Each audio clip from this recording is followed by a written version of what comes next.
आज आपकी क्लास में 2, ढाई, 3 घंटे जितने आप बैठ पाओ मैं ही लेने वाली हूँ।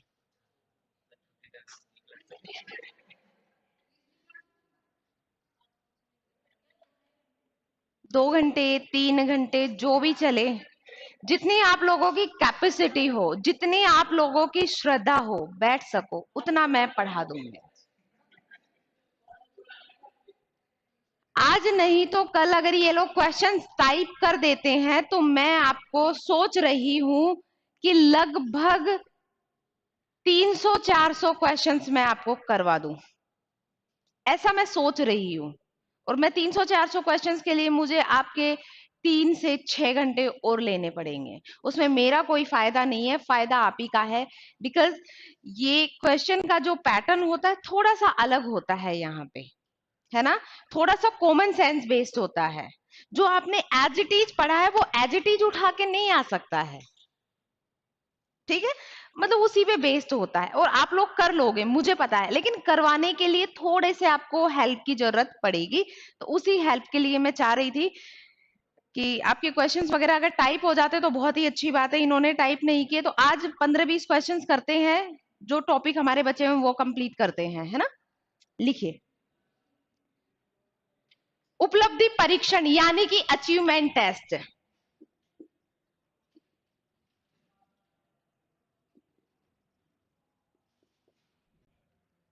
ये हमारी हेडिंग है आपकी।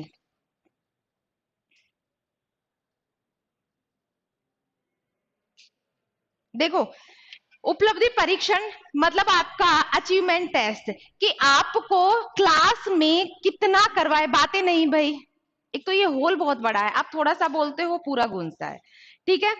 आपको क्लास में कितना करवाया गया है, कितना आपने अचीव किया है, ये आपका उपलब्धि परीक्षण टेस्ट से ही पता चलता है। टीचर कितना आपको सिखाने में सफल रहा और कितना आप सीखने में सफल रहे हैं, यही उपलब्धि परीक्षण बताता है, ठीक है। उपलब्धि परीक्षण में कई सारे मतलब 2 तरीके के टेस्ट होते हैं, तो दोनों तरीके के टेस्ट की हम बात करते हैं। एक टेस्ट होता है आपका जो कि मौखिक लेवल पे होता है, ठीक है, और दूसरा जो होता है आपका निबंधात्मक वगैरह इस तरीके का होता है। तो जो आपका मौखिक लेवल वगैरह का, इनमें से ना एक होता है अमापीकृत और एक होता है मापीकृत। जो मापीकृत होता है जिसे अपन बोलते हैं स्टैंडर्ड, और एक होता है अमापीकृत, ठीक है, जो कि स्टैंडर्ड नहीं होता है। जो स्टैंडर्ड होता है वो बाहर से सेट होके आता है, और जो आपका अमापीकृत होता है वो आपके स्कूल लेवल पे तैयार किया जाता है, ठीक है। तो लिखना शुरू कीजिए।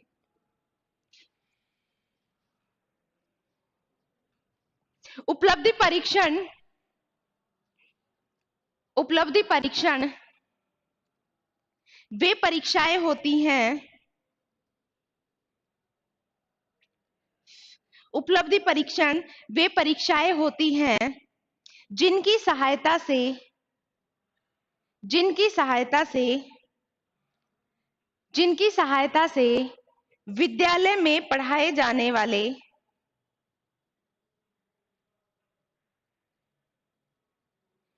और लिखाए जाने वाली कुशलताओं में, पढ़ाए जाने वाले विषयों और लिखाए जाने वाली कुशलताओं में कितनी कुशलताओं में छात्रों को कितनी सफलता या उपलब्धि, लिखाए जाने वाले विषयों में, लिखाई जाने वाली कुशलताओं में सॉरी, छात्रों को कितनी सफलता या उपलब्धि प्राप्त हुई है, छात्रों को कितनी सफलता या उपलब्धि प्राप्त हुई है,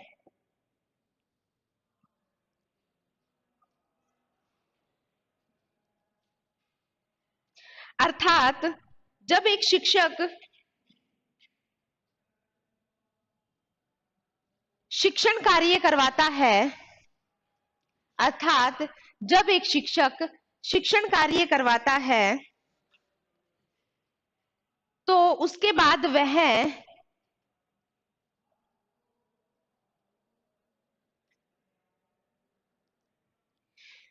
यह जानने का प्रयास करता है कि जब शिक्षक शिक्षण करवाता है तो वह यह जानने का प्रयास करता है कि उसके बालकों को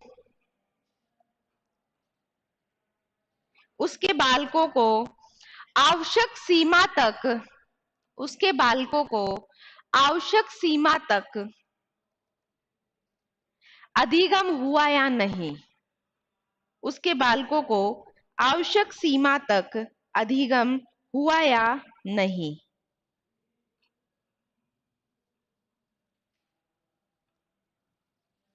वही उपलब्धि परीक्षण होता है।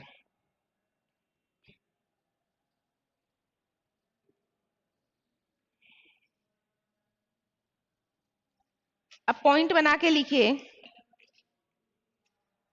ऐसे परीक्षण ऐसे परीक्षण जिनके द्वारा ऐसे परीक्षण जिनके द्वारा विद्यार्थियों के ऐसे परीक्षण जिनके द्वारा विद्यार्थियों के ज्ञान का पता लगाया जाता है,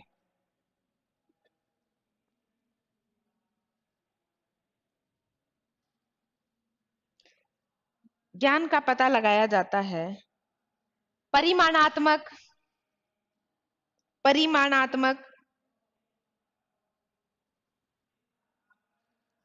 परिमाणात्मक परीक्षण कहलाते हैं, परिमाणात्मक परीक्षण कहलाते हैं।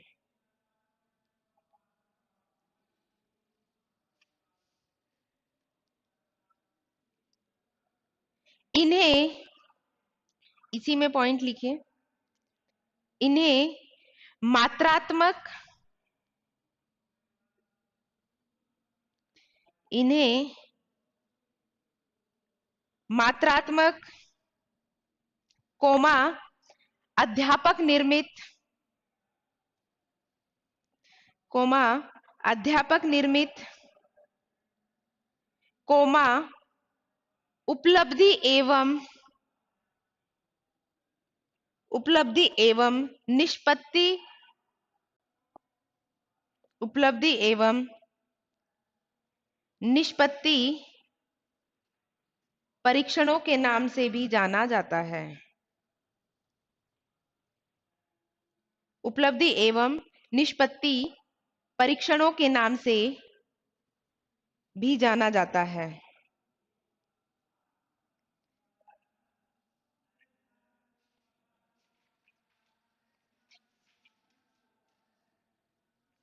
देखो, ये लिखवाने की जरूरत नहीं है कि उपलब्धि परीक्षण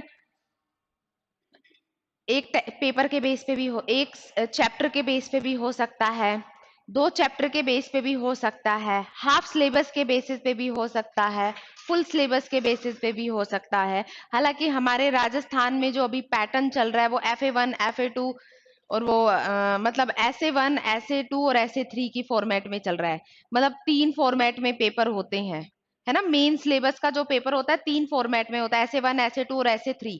बात की थी हमने 45%, 40% और 15% कि सबसे पहले पेपर होगा 45% का, फिर होगा 40% का और फिर होगा 15% का। अगर हम CBSE की बात करें तो CBSE में होता है FA1 FA2, फिर उनके बाद हो जाता है SA1, फिर हो जाता है FA3 FA4, फिर हो जाता है SA2। FA1 FA2 में हो सकता है वो एक एक दो दो चैप्टर का ले लेते हो, ठीक है। फिर जो FA1 और FA2 में आ गया वो कंप्लीट किस में आ जाता है, SA1 में आ जाता है, जो कि हाफ ईयरली का पैटर्न हो जाता है। तो ये उपलब्धि परीक्षण बहुत सारे तरीके का हो सकता है, ठीक है। तो हेडिंग डालिए, उपलब्धि परीक्षण के प्रकार।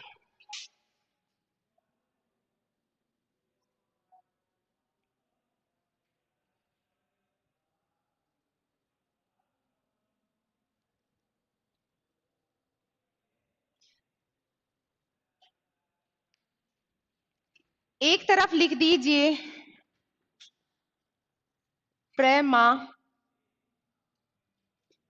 प्रमापीकृत, और दूसरी तरफ लिख दीजिए अप्रमापीकृत। प्रमापीकृत इसको बोलते हैं स्टैंडर्डाइज्ड टेस्ट, और ये होता है teacher made test.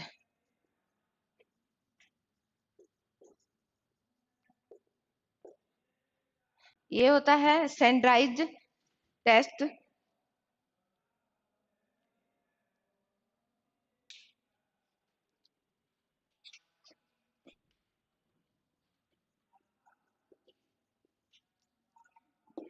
Standardised achievement test.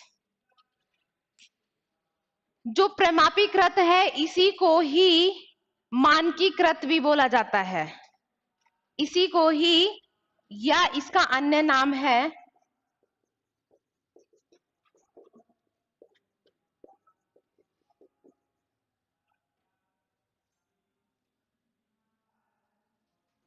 उपलब्धि परीक्षण। मानकीकृत उपलब्धि परीक्षण, और उसको बोलते हैं अमानकीकृत उपलब्धि परीक्षण।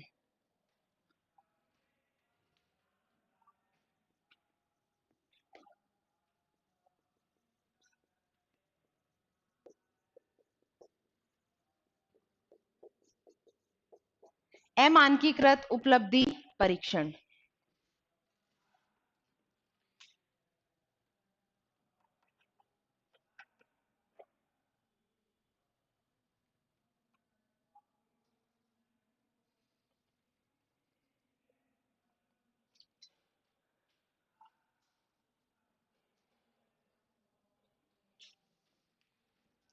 इसी के ही टाइप होते हैं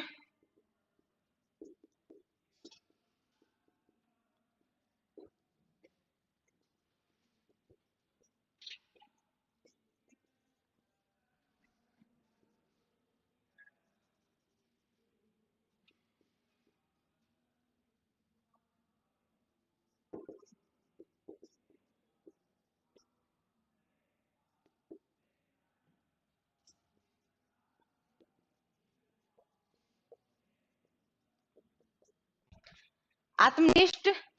ये होता है आत्मनिष्ठ परीक्षण होता है भाई सब्जेक्टिव टेस्ट, और वस्तुनिष्ठ होता है आपका ऑब्जेक्टिव टेस्ट। परीक्षण भी लिख लेना, उपलब्धि परीक्षण लिखना चाहो या परीक्षण जो भी लिखना चाहो।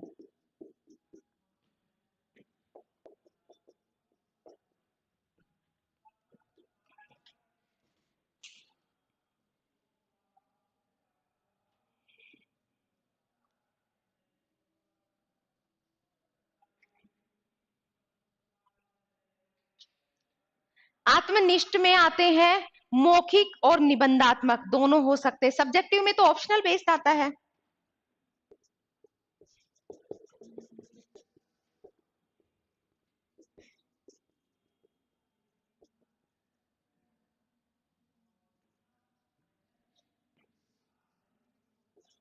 ओरल टेस्ट, और ये होता है आपका ऐसे टेस्ट। जो आपका वाइवा होता है, आपका वाइवा होता है ना, आजकल वाइवा के नाम से जाना जाने लग गया। पहले तो बोलते थे ओरल मौखिक टेस्ट होगा हमारा। 100 मतलब आपका 80 नंबर का पेपर रखते थे और 20 नंबर का मौखिक रख देते थे, ठीक है। और जो वस्तुनिष्ठ होता है वो ऑब्जेक्टिव टेस्ट होता है।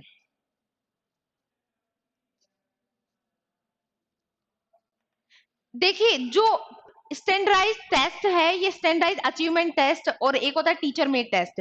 ऑब्वियस सी बात है कि जो टीचर मेड टेस्ट है वो स्कूल लेवल पे और इन पे बनाया जाता है, और जो प्रमापीकृत है ये मनोवैज्ञानिक लेवल होता है। और आप लोग जो टेस्ट देते हो वो आप टीचर मेड टेस्ट ही देते हो, ठीक है। तो सबसे पहले लिखिए प्रमापीकृत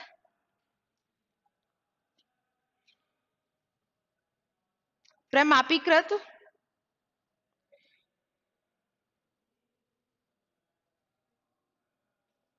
उपलब्धि परीक्षण।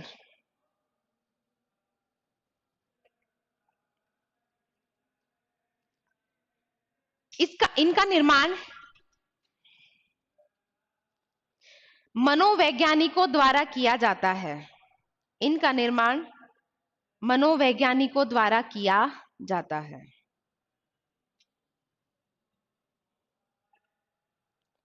ये आप कल कल की क्लास में आप एक काम कर दोगे मेरा?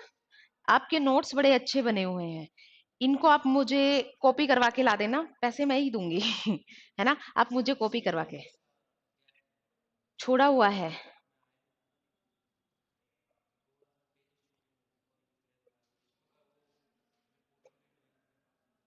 आप कंप्लीट कर लेना, क्योंकि मैं 1-2 दिन ही आ रही हूँ, फिर मुझे ये फोटोकॉपी फॉर्मेट में चाहिए, क्योंकि मैंने बहुत सारे कहीं कहीं से मैटर कलेक्ट करके आप लोगों को ये करवाया है, तो मैं चाहती हूँ कि ये एक फॉर्मेट में मेरे पास भी अरेंज्ड फॉर्मेट में रहे। ठीक है, लिख लोगे आज पूरा? पक्का है ना आज? हाँ, मैं मंडे को आऊंगी। हाँ, मंडे को। और जितना भी चार्ज हो वो मुझे बता देना, है ना? क्योंकि आप लोग स्टूडेंट हो। ठीक है, चलिए। वैज्ञानिकों द्वारा किया जाता है। मनोवैज्ञानिकों द्वारा किया जाता है तथा इनकी वैधता व विश्वसनीयता तथा इनकी वैधता व विश्वसनीयता यानी कि वैलिडेशन और रिलायबिलिटी, है ना? वैधता और विश्वसनीयता यानी कि वैलिडेशन और रिलायबिलिटी सुनिश्चित होती है।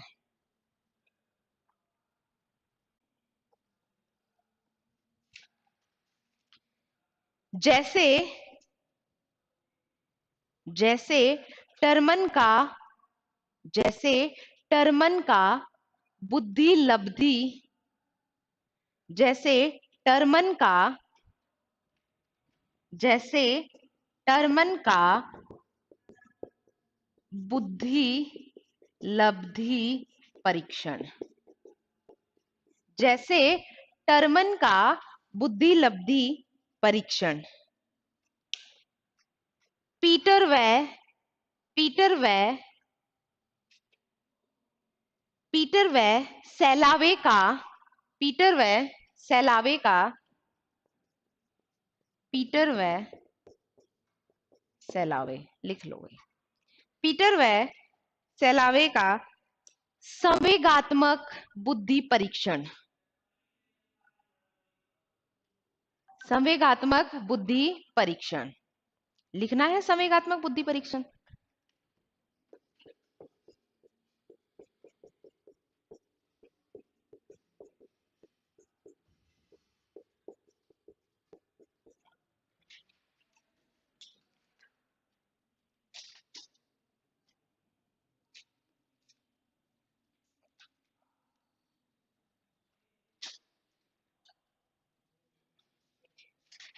प्रमापीकृत के नेक्स्ट पॉइंट विभिन्न चरण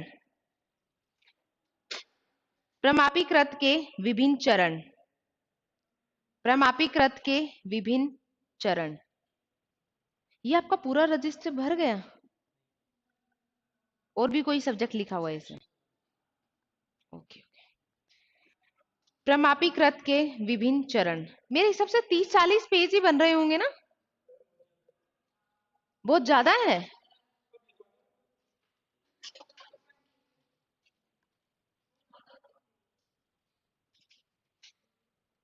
ये यहां से कंप्लीट है? नहीं, ये आधे पेज में लिखते हैं। ये कंप्लीट पेज में लिखते भी नहीं, ये आधे पेज में लिखते हैं।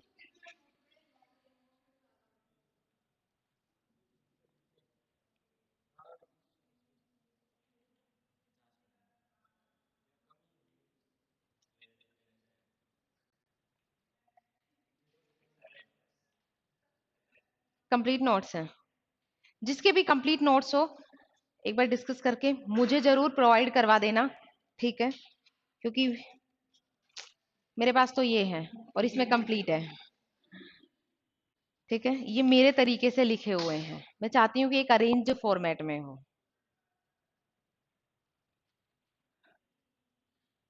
फिर मुझे बार बार का झंझट नहीं रहेगा। टाइप किए, इंस्टीट्यूट वालों को पकड़ा दो, उनका रहता है झंझट। हाँ, वो अपना करते रहेंगे अरेंज। चलो, प्रमापीकृत के विभिन्न चरण।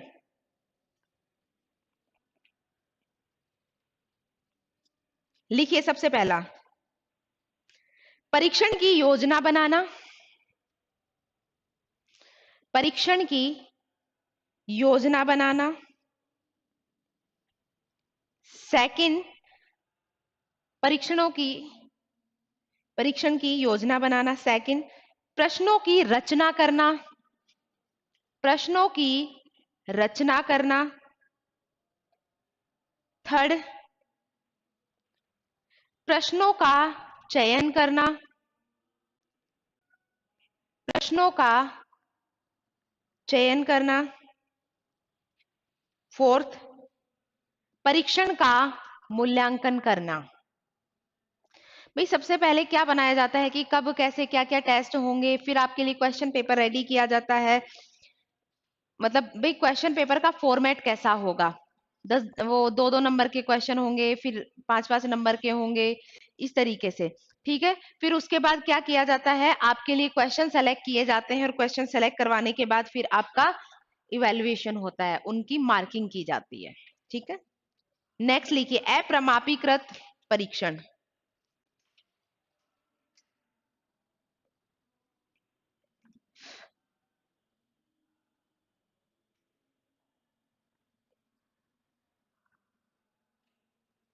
जब किसी भी परीक्षण का निर्माण जब किसी भी परीक्षण का निर्माण शिक्षक द्वारा अपनी आवश्यकता के अनुसार किया जाए, शिक्षक के द्वारा अपनी आवश्यकता के अनुसार किया जाए,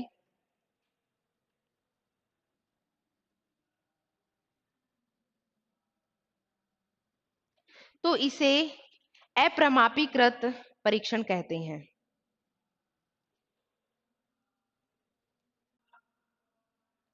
एग्जाम्पल लिख लो।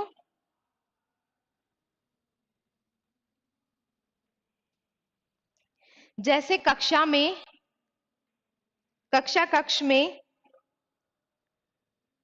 जैसे कक्ष में बनाया गया जैसे कक्ष में बनाया गया पाठ्यक्रम से संबंधित कोई भी परीक्षण, पाठ्यक्रम से संबंधित कोई भी परीक्षण।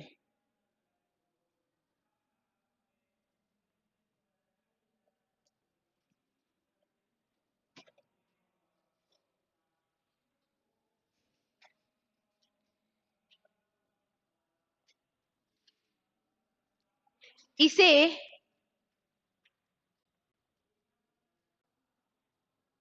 शिक्षक परीक्षण भी कहा जाता है, शिक्षक निर्मित परीक्षण भी कहा जाता है।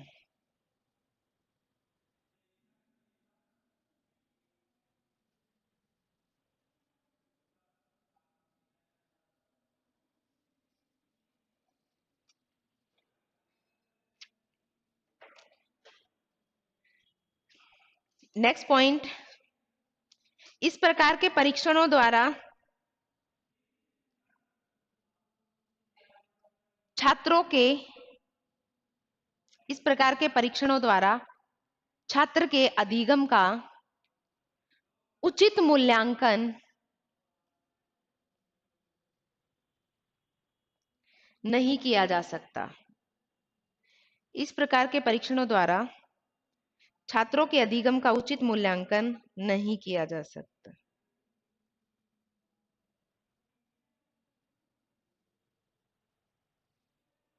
नेक्स्ट पॉइंट, ये वैध या विश्वसनीय नहीं होते। ये वैध या विश्वसनीय नहीं होते।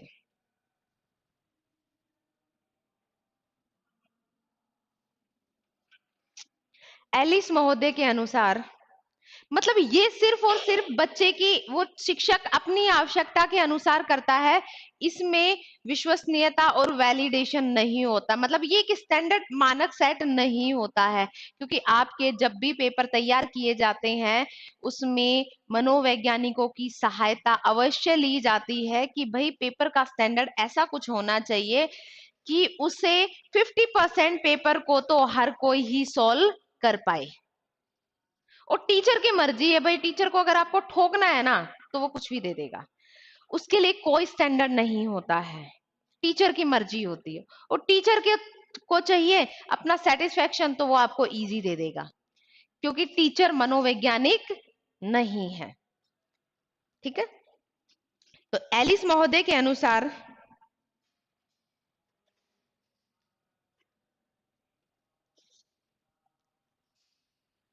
शिक्षक निर्मित परीक्षाओं में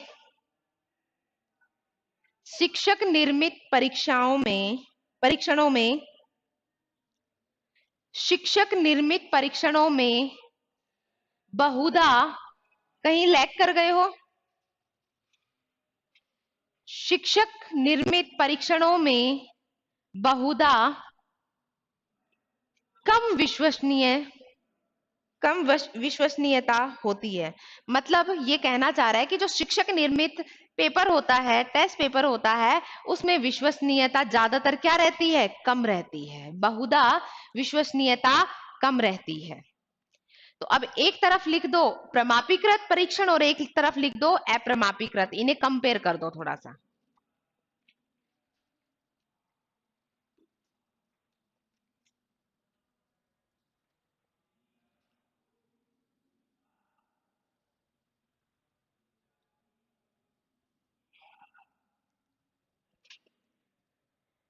प्रमापीकृत क्या होता है, बुद्धि परीक्षण।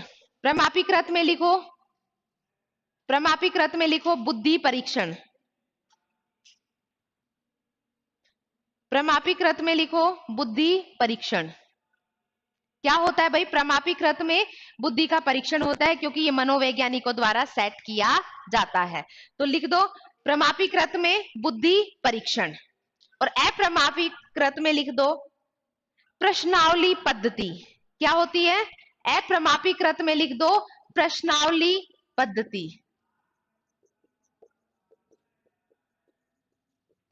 भाई वो क्या करते हैं, आपका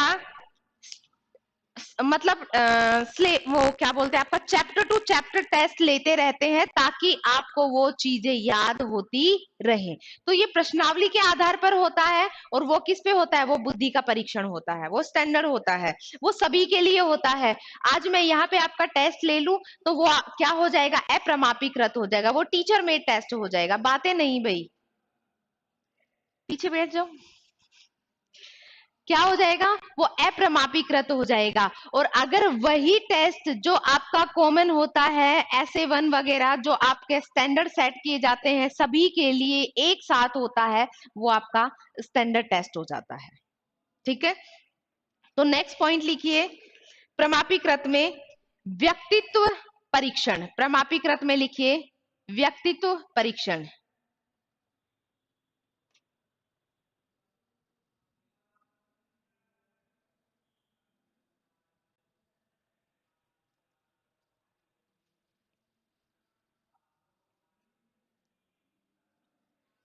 अप्रमापीकृत में लिख दीजिए अभिवृत्ति मापनी। अभिवृत्ति मापनी।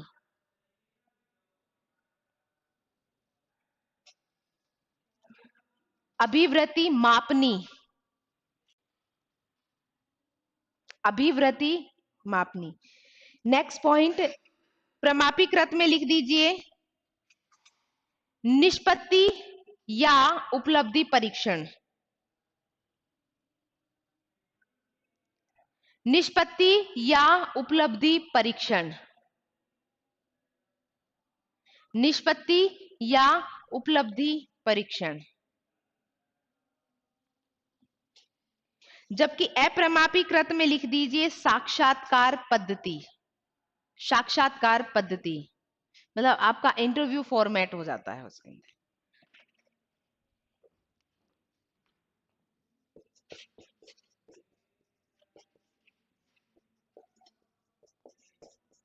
साक्षात्कार पद्धति, साक्षात्कार पद्धति। प्रमापीकृत में लिखिए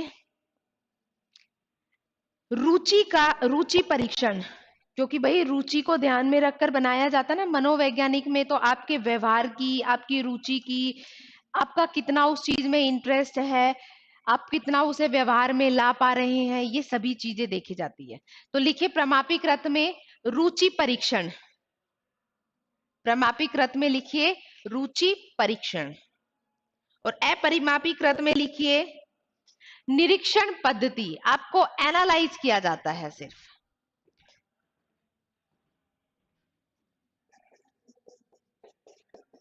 निरीक्षण पद्धति देख लो यहां से, निरीक्षण पद्धति। प्रमापीकृत में लिखिए अभिरुचि पद्धति, वो अभिरुचि परीक्षण, सॉरी, अभिरुचि परीक्षण।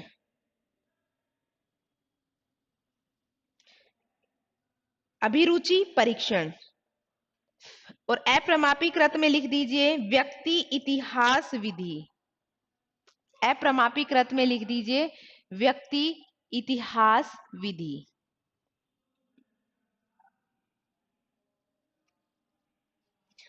आप नेक्स्ट हेडिंग डाल दीजिए निदानात्मक परीक्षण और उपचारात्मक परीक्षण।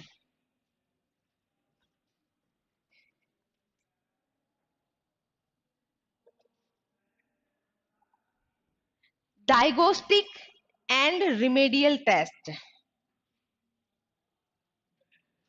डायग्नोस्टिक एवं एंड रिमेडियल टेस्ट।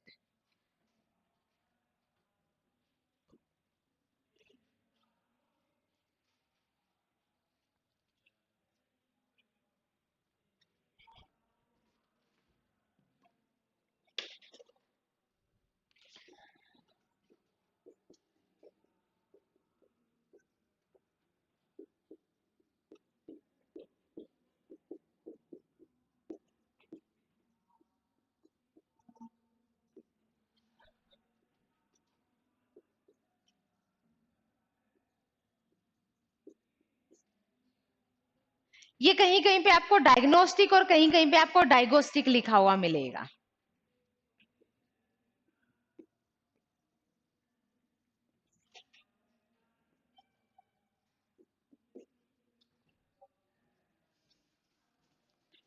डायग्नोस्टिक एवं रिमेडियल टेस्ट कुछ नहीं है, निदानात्मक और उपचारात्मक पद्धति।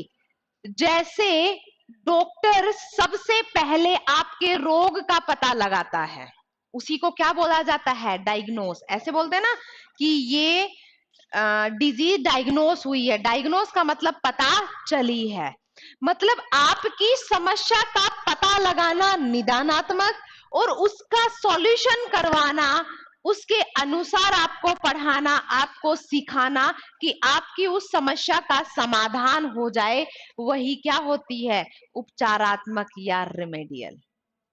ठीक है, तो निदानात्मक और समझ आ गया। केवल इतना ही है कि निदानात्मक का मतलब होता है आपकी समस्या का पता लगाना, और उपचारात्मक का मतलब होता है उस समस्या का समाधान करना। ठीक है, अब वो थ्योरी में कुछ भी लिखवा दे, क्योंकि वो थ्योरी की थोड़ी सी लैंग्वेज लिखवानी पड़ती है, यहाँ पे लैंग्वेज का बड़ा ही खेल होता है, अदरवाइज इसका मतलब यही है। अब जो जो चीजें अपनाई जाती हैं रिमेडियल के लिए, आपकी एक्स्ट्रा क्लासेस लेना, आपको एक्स्ट्रा एफर्ट्स देना, वो सब रिमेडियल में आता है। ठीक है, तो लिखिए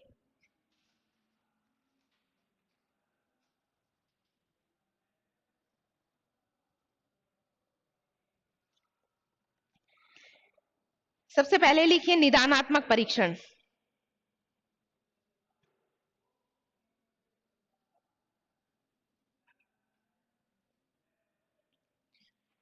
शिक्षक विद्यार्थियों को शिक्षण करवाने के बाद,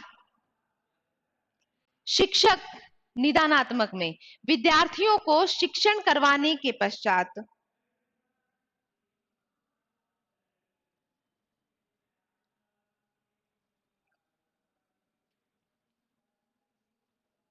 करवाने के पश्चात विद्यार्थी ने क्या लिखा, विद्यार्थी ने क्या लिखा,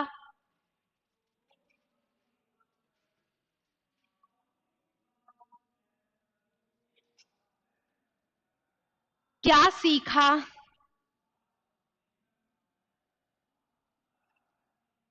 और कहां सीखने में समस्या आ रही है।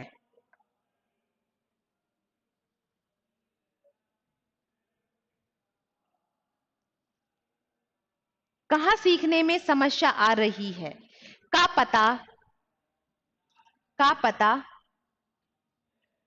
निदानात्मक परीक्षण के द्वारा लगाया जाता है। का पता निदानात्मक परीक्षण के द्वारा लगाया जाता है।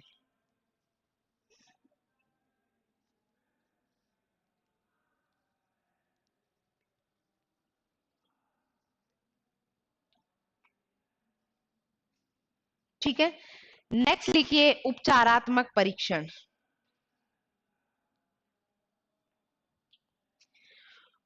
निदानात्मक परीक्षण में, उपचारात्मक में लिखिए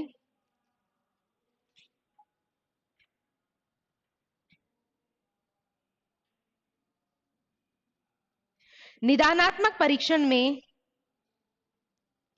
केवल यह ज्ञात होता है कि,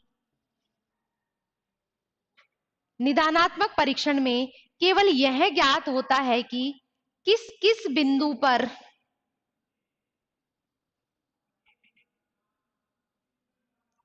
किस किस बिंदु पर और क्या क्या समस्या, और क्या क्या समस्या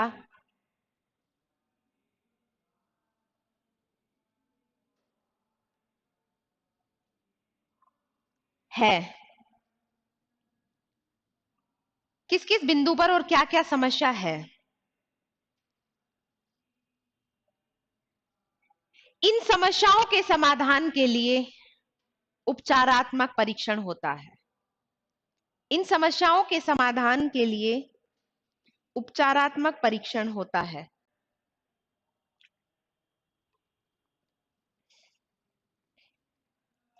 इन समस्याओं के समाधान के लिए उपचारात्मक परीक्षण होता है।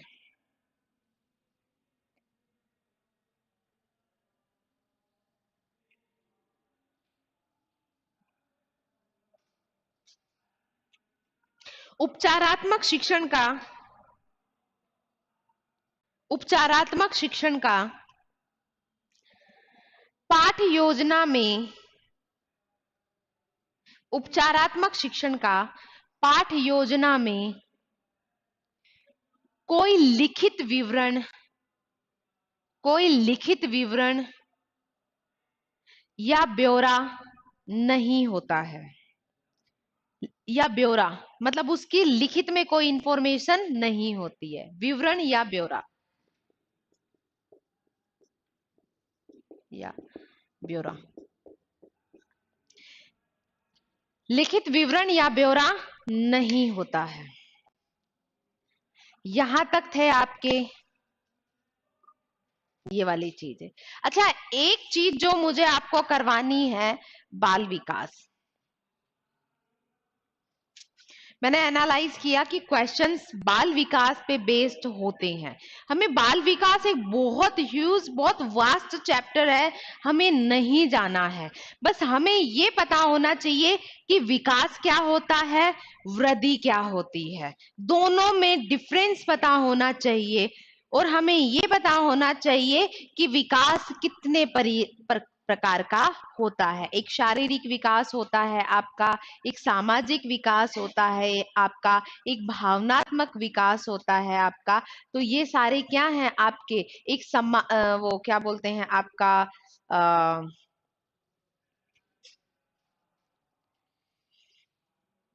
स्लिप हो रहा है माइंड से, बिल्कुल स्लिप हो रहा है।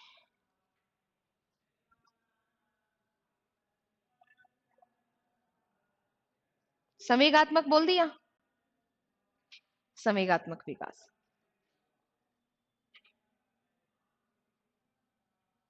ठीक है, तो क्वेश्चंस करें स्टार्ट। क्वेश्चन के साथ ही सिखाते हैं। आपको क्वेश्चंस का पैटर्न पता चल जाएगा। देखो ये क्वेश्चंस आज आपको लिखने ही पड़ेंगे, बाकी के क्वेश्चंस मैं टाइप करवा लूंगी, है ना। हाँ, ये लिखने पड़ेंगे।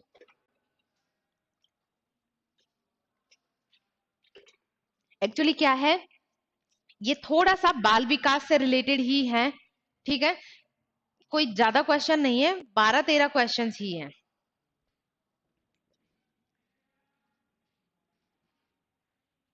बाकी फिर मैं इन्हें दे दूंगी, ये टाइप करके दे देंगे। क्वेश्चन लिखिए, एक अच्छा शिक्षक होता है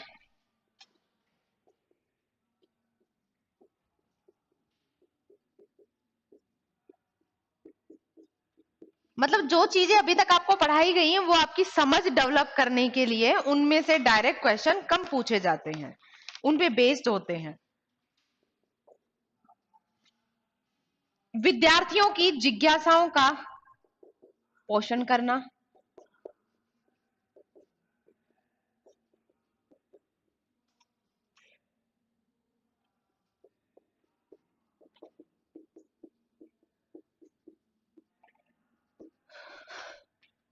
बी है विद्यार्थियों को पारस्परिक संवाद के लिए प्रोत्साहित करना,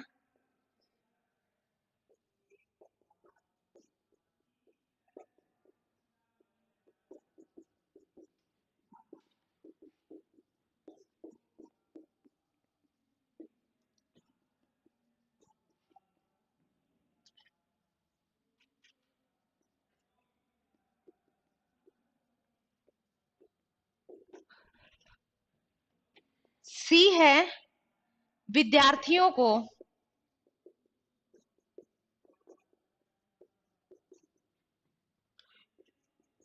वास्तविक वैश्विक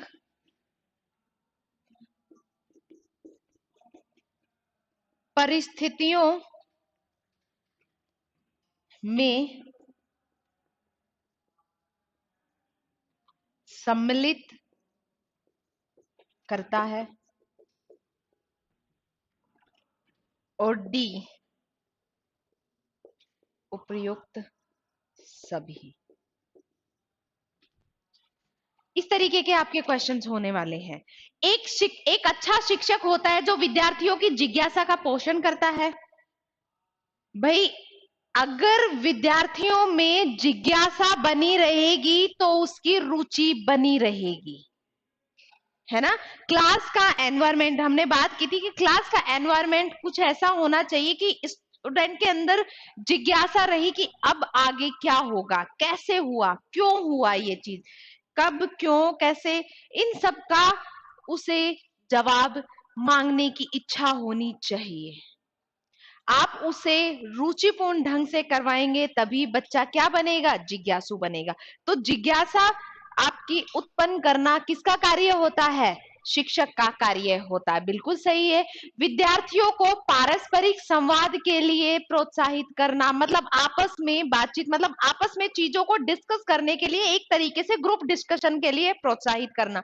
बिल्कुल सही चीज है, क्योंकि बच्चा जब तक अपने विचार नहीं रखेगा तब तक उसे पता कैसे चलेगा कि दूसरा इसे किस तरीके से सोच रहा है। तभी तो कहते हैं कि किसी भी चीज को अगर आपको सॉल्व करना है, मैं आपको आज एक चीज बता देती हूं, अगर राजस्थान का आर्ट एंड कल्चर और हिस्ट्री अगर आपको याद रखनी है तो डिस्कस करना शुरू कर दो। कभी भी अकेले बैठ के रट नहीं पाओगे। अब याद रखना, आप अगर ये सोच के बैठे हो कि मेरी राजस्थान के हिस्ट्री कंप्लीट है या मेरा आर्ट एंड कल्चर कंप्लीट है, तो आप ये समझ लो कि अभी तो राजस्थान हिस्ट्री और राजस्थान आर्ट एंड कल्चर एक समुद्र है, और उस समुद्र में से आपने कटोरी भर भी ज्ञान नहीं लिया है। और यहाँ पे इतना वास्ट सिलेबस है, जब तक आप एक दूसरे से डिस्कस नहीं करोगे, तो याद रखना, आप डिस्कस करके जाते हो ना, तो 2 क्वेश्चन अगर आपने बताए हैं तो आप आपस में 4-5 लोगों से 5-7 क्वेश्चन लेके भी जाते हो, जिसका आपने अजम्पशन ही नहीं की थी, क्योंकि आप किसी से पढ़ रहे हो, वो किसी और से पढ़ रहे हैं। पता नहीं स्क्रॉल करते हुए कब किसे क्या दिख जाए। तो हमेशा ग्रुप डिस्कशन जरूर करो। राजस्थान के लिए तो मैं आपको बोलूंगी ये मस्ट है। ठीक है, ये चीज जरूर करनी है। ठीक है, तो विद्यार्थियों को ग्रुप्स पारस्परिक संवाद यानी कि ग्रुप डिस्कशन के लिए बिल्कुल कहा जाता है कि ग्रुप डिस्कशन से बच्चे की समझ और भी अच्छी डेवलप होती है, वो अपने विचार रखने सीखता है। प्लस एक माइंड से मतलब 2 3 4 जो भी माइंड है वो ज्यादा बेहतर होते हैं। हमें ये भी पता चलता है कि इस चीज को मैंने इस तरीके से सोचा और सामने वाले ने इसे अलग तरीके से सोचा। तो हमने कहा कि भाई पारस्परिक संवाद के लिए प्रोत्साहित करता है, बिल्कुल सही है। विद्यार्थियों को वास्तविक वैश्विक परिस्थितियों में सम्मिलित करता है। वास्तविक वैश्विक मतलब ग्लोबल लेवल पे जो कंडीशंस हैं उनसे रिलेट करके स्टूडेंट को फिर चीजें बताना। ठीक है, तो हाँ, आप ज्योग्राफी वगैरह पढ़ते हैं या हिस्ट्री में कुछ भी नया खोज हो जाती है या साइंस में कुछ भी नई चीज आती है तो ऑब्वियसली टीचर आपको वर्ड से कनेक्ट करके मतलब पूरे ग्लोबल लेवल पे जो भी चीजें चल रही हैं आपके विषय वस्तु से संबंधित या फिर अन्य भी जिसमें आपके ज्ञान की आवश्यकता है आपके लिए जरूरी है, क्या शिक्षक आपको उससे परिचित करवाता है? हाँ बिल्कुल करवाता है। तो क्या होगा? उपयुक्त सभी। इजी है। मैंने कहा ये क्वेश्चन पैटर्न इतने इजी होते हैं, बस आपको एक बार थोड़ी सी प्रॉब्लम लगेगी क्योंकि आप पहली बार कर रहे हो। और जब आप 300 400 क्वेश्चंस कर लोगे ना, आपके लिए ये क्वेश्चंस करना बड़ी ही आसान बात हो जाएगी। ठीक है, इसमें आंसर्स मैंने कहा मोर देन वन भी सही हो सकते हैं, बस हमें बेस्ट चूज करना है जो गिवन है। कई बार हमें लगता है कि नहीं आंसर में ये होना चाहिए था, तो ये होना चाहिए था से मतलब नहीं है। अब जो दिया है एग्जामिनर ने उसी में से हम चूज करेंगे। ये आजकल टेस्ट पेपर की डिमांड हो गई है। ये आजकल टेस्ट पेपर की डिमांड हो गई है। मान लो कि संधि करने के लिए कोई राजा गया था, अब राजा का नाम ना देके राजा के जो सहायक गए थे साथ में, हो सकता है उसके सेनापति, तो वो हो सकता है कई बार राजा का नाम ना देके उस सेनापति का नाम दे देता। और हमें पता है कि ये संधि तो इस राजा ने की थी, लेकिन अब क्या करें जब ऑप्शन में वो राजा अवेलेबल नहीं है तो हम उसके सेनापति का नाम देते हैं। कई बार रीजनिंग में ऐसा होता है कि हमें पता है कि इसका आंसर ये होना चाहिए लेकिन वो अवेलेबल नहीं होता है, तो हम क्या करते हैं कि भाई अब हमें बेटर चूज करना पड़ेगा जो इन सब में से है। तो पेडागोजी भी यही है। सिर्फ पेडागोजी ही नहीं, आजकल के सभी एग्जाम पैटर्न डिमांड करते हैं कि एग्जैक्ट अगर आंसर नहीं है तो उसका नियर बाई जो बेटर आंसर है वो आपको देना होता है। हर चीज पे ऑब्जेक्शन भी नहीं चलता। स्टूडेंट सोचते हैं हर चीज पे ऑब्जेक्शन कर दो, हर चीज पे ऑब्जेक्शन नहीं चलाया जाता। जब तक कि आपके पास एक बेटर ऑप्शन अवेलेबल है आप उसको करके आओ। कोई भी बालक सीखना शुरू करता है,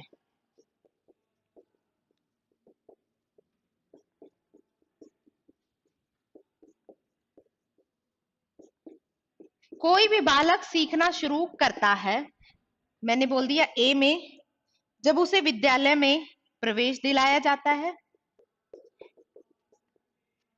जब उसे विद्यालय में प्रवेश दिलाया जाता है।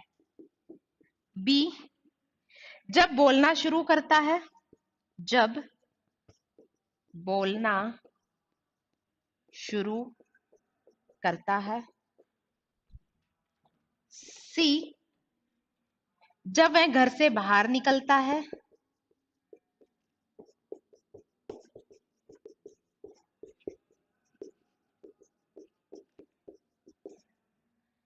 और डी, अपने जन्म से ही।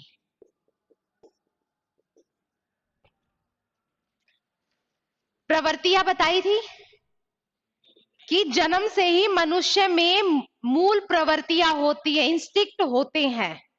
बच्चा जन्म से ही सीखना शुरू कर देता है क्योंकि उसके अंदर जो इंस्टिक्ट होते हैं, जो उसके अंदर प्रवृत्ति होती है, उसी से उसे संवेग यानी कि इमोशंस आने शुरू हो जाते हैं। ठीक है, तो उसके अंदर जब प्रवृत्तियां जन्म से है तो उसके अंदर इसका मतलब है कि उसके अंदर इमोशंस हैं, और जब इंसान के अंदर इमोशंस होते हैं तो इसका मतलब है कि वो तभी से सीखना शुरू कर देता है। बच्चा जन्म लेता है, जन्म लेते ही रोता है, रोने के बाद भूख लगती है, भूख की तलाश में ढूंढना शुरू करता है या नहीं अपनी माँ को? करता है। तो वो उसने सीखा या नहीं? तो बच्चा जन्म से ही सीखना शुरू करता है। और ये चीज आपको डायरेक्ट नहीं मिली, लेकिन अगर आपको मूल प्रवृत्तियां याद थी कि कोई भी चीज किससे सीखी जाती है, प्रवृत्तियों से सीखी जाती है, इंस्टिक्ट से सीखी जाती हैं, और इंस्टिक्ट से इमोशंस आते हैं, और इमोशन से इंसान सीखता है। और इमोशंस यानी कि इंस्टिक्ट कब से होते हैं? बचपन से ही होते हैं, जन्म से ही होते हैं। कितने इंस्टिक्ट होते हैं जन्मजात? कितनी प्रवृत्तियां होती हैं? 14 प्रवृत्तियां। याद रख लेना एक बार, विलियम मैकडूगल ने दी थी। कितनी होती है मूल प्रवृत्तियां? 14। यानी कि वो आपके अंदर जन्मजात होती है। तो बच्चा कब से शुरू कर देता है? जन्म से ही। विद्यालय में, अरे विद्यालय से पहले तो वो बोलना जानता है, हंसना जानता है, खेलना जानता है, भागना जानता है, हर चीज जानता है। तो विद्यालय क्या हो गया? गलत। जब बोलना शुरू करता है, नहीं, बोलना शुरू करने से पहले वो खाना वाना हर चीज शुरू कर चुका होता है। गलत। जब वह घर से निकलता है, तो घर से निकलने से पहले तो वो बहुत कुछ सीख चुका होता है। क्या हो गया? कि अपने जन्म से ही। डायरेक्ट क्वेश्चन नहीं है, लेकिन उसी पे डिपेंडेंट है। अब आ रहे, इजी है, बहुत इजी पैटर्न है, बस आपको क्वेश्चंस की प्रैक्टिस करनी है।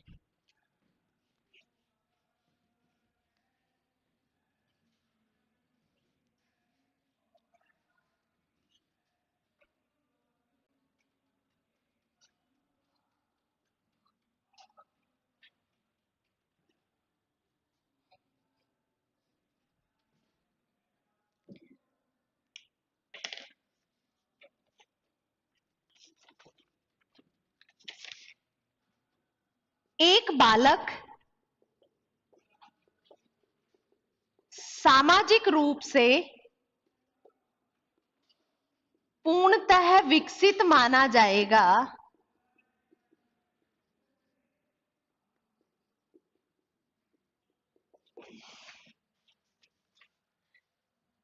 यदि वह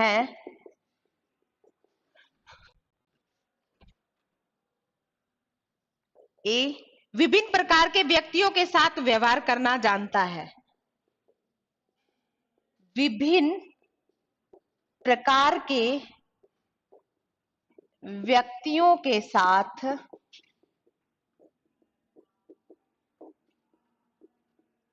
व्यवहार करना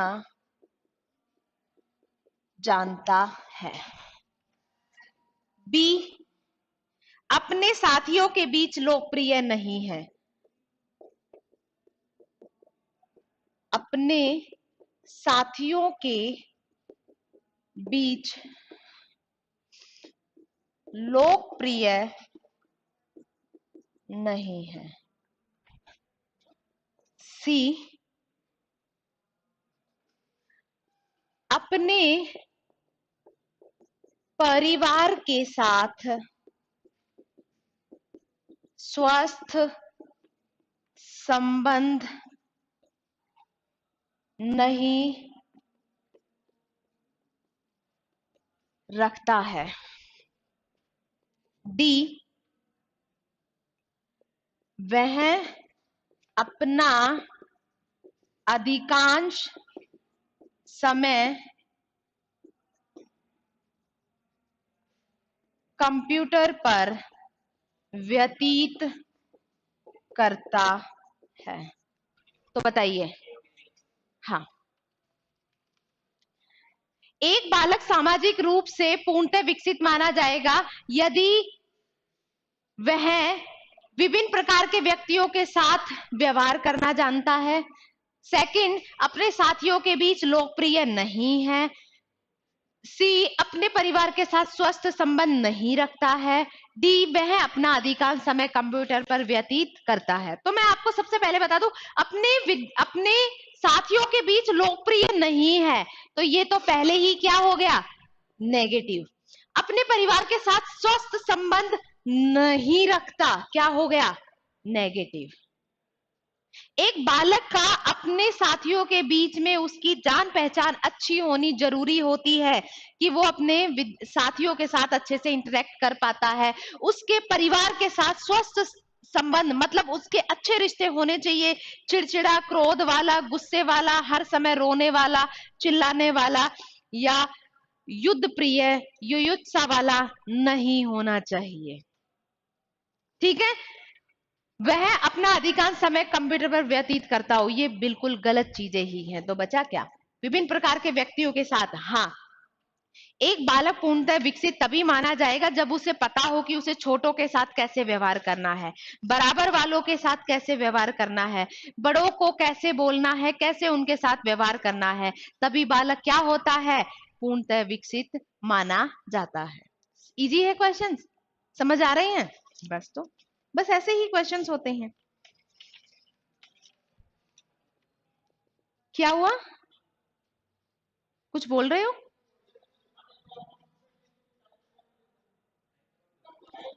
मैं बोल रही हूं ना कि मुझे अब आज टाइप करवाने का टाइम नहीं मिल पाया, मैंने इन्हें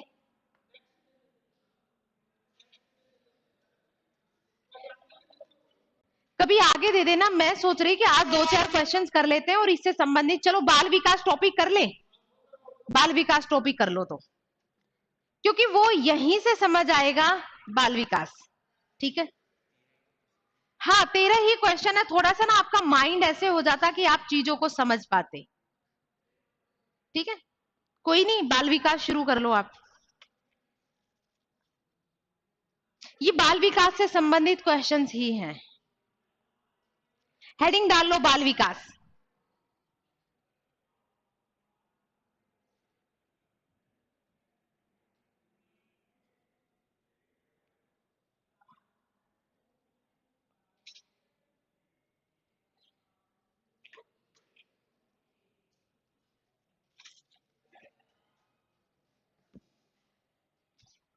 देखिए, एक होता है विकास और एक होता है वृद्धि।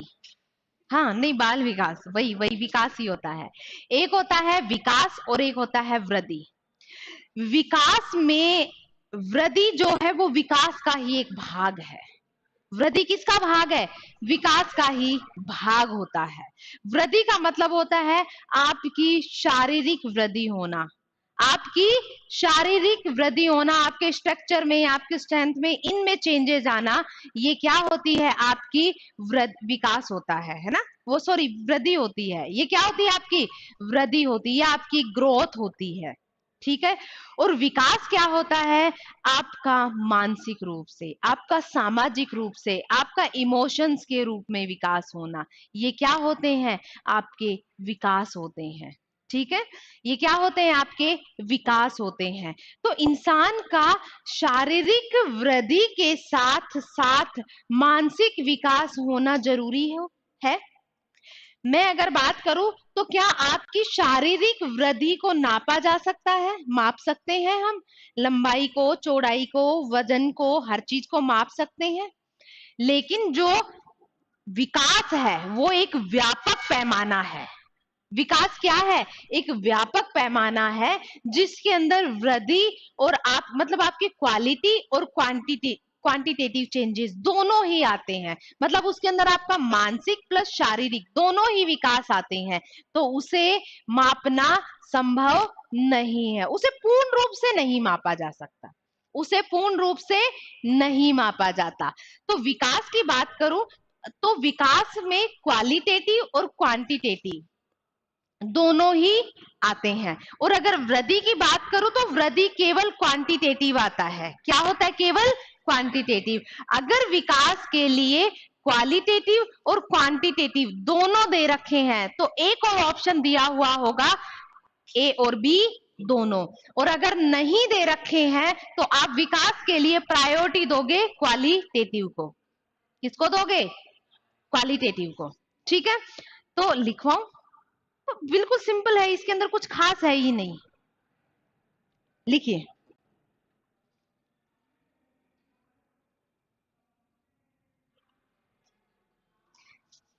विकास, बाल विकास।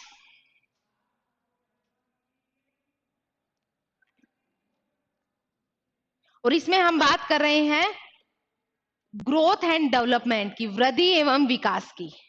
इसी के अंदर हम हाँ, वृद्धि एवं विकास की बात कर रहे हैं। ये हेडिंग है, वृद्धि एवं विकास।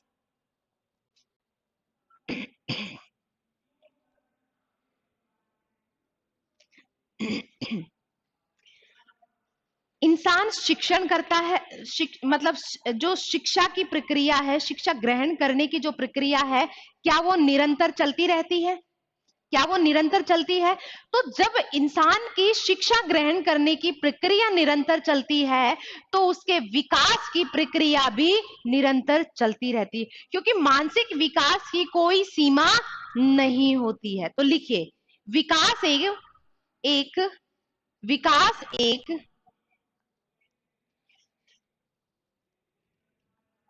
ऐसी प्रक्रिया है, विकास एक ऐसी प्रक्रिया है जो निरंतर एवं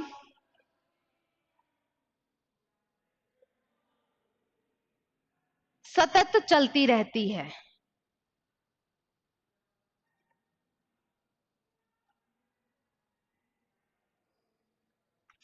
जिसमें गुणात्मक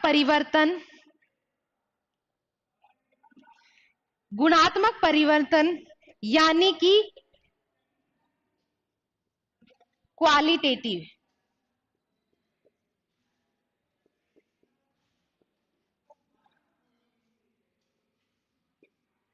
गुणात्मक परिवर्तन यानी कि क्वालिटेटिव चेंजेस, यानी कि क्वालिटेटिव चेंजेस तथा परिमाणात्मक परिवर्तन, परिमाणात्मक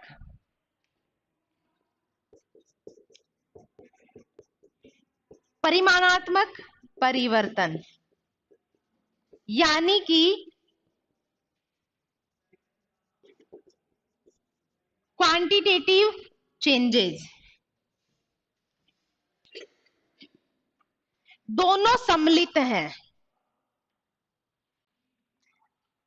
मतलब जब भी हम विकास की बात करते हैं तो आपके गुणों में, यानी कि आपके व्यवहार में परिवर्तन आता है, आपकी सोचने की, समझने की, आपके तर्क क्षमता, और ये सब क्या होती है, टाइम के साथ विकसित होती है। और क्वांटिटेटिव चेंज क्या होते हैं, परिमाणात्मक, जिन्हें मापा जा सकता है, जैसे हाइट, वेट वगैरह सब। तभी तो मैंने कहा कि जो वृद्धि है वो किसका भाग है, विकास का ही एक भाग है। जो विकास है वो व्यापक है, और वृद्धि है उसी का ही एक पार्ट होता है।